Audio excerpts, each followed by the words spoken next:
Hi everyone! Today we're going to draw an elephant. Wow! An elephant has big ears and a big nose.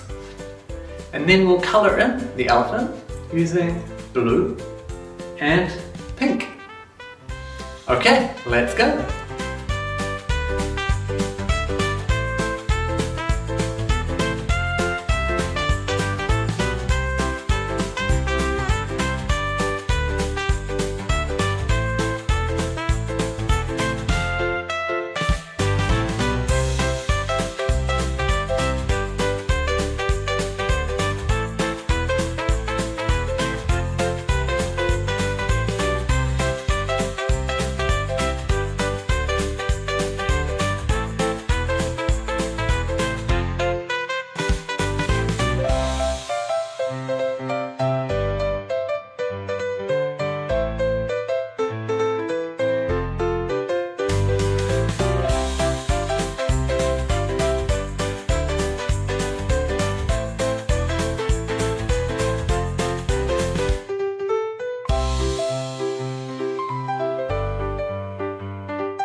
E L E P H A N T Elephant. So what do you think of my elephant drawing? Can you see he has big blue ears and a pink tummy? Well, I had lots of fun drawing with you today. See you next time! Hi! Don't forget to subscribe!